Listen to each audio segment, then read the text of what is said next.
This is Daniel Mandelker, and this is our podcast, Jackie's Books, where we will talk about novels by Jackie Adams, an emerging author. We will also bring you book reviews and other commentary.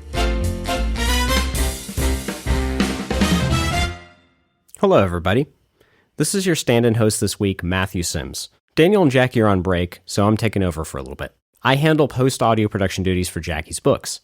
But to stay in theme with the podcast, I'm going to talk about another book that had a huge impact on me growing up. So, less of a dismal choice than the last time. Does anyone remember the movie Running Man with Arnold Schwarzenegger? It's okay if you don't. It's actually probably better that you don't. It's not really that good of a movie.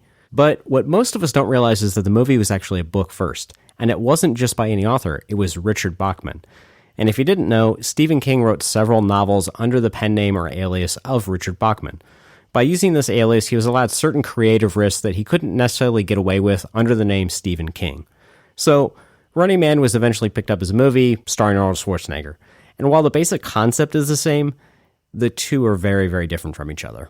Running Man the book is a dystopian science fiction novel. Society in this book is divided by the haves and have-nots.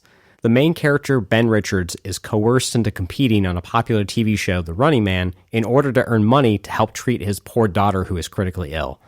Because he's so poor, he has no options left but to play the game. The concept of the Running Man show is brutal. You are hunted throughout the city by bounty hunters. The longer you survive, the more money you win. What's exciting about this book, though, is the pace and tension that continue to rise up to the very last sentence of the book. The first chapter is 99, the second chapter is 98, the third chapter is 97, and so on. It reads as a countdown to an insane climax that I don't want to give away. It's unlike any other Stephen King book.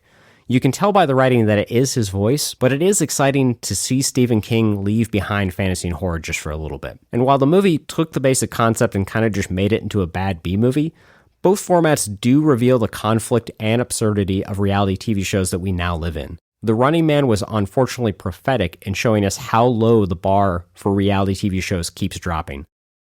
The idea of watching absurd behavior on TV or the internet is pretty much standard fare now. If we were to actually be witnesses to some of the stuff that has occurred on reality TV shows, we would probably object and refuse to view or passively participate to some degree. Anyway, the book is fun and it's definitely entertaining. I'd love to see a proper movie made of it, but it's kind of doubtful that'll happen. Anyway, that's it for now. So last time I incorrectly stated that the Valet on audiobook was coming out. Jackie's previous book, Trust a Novel, will actually be out on audiobook this month. Jackie actually just released the Valet in book format. So, find more about Jackie and her books at jackiesbooks.wordpress.com. That's Jackie's Books, spelled Jackkies, books.wordpress.com. See you next week.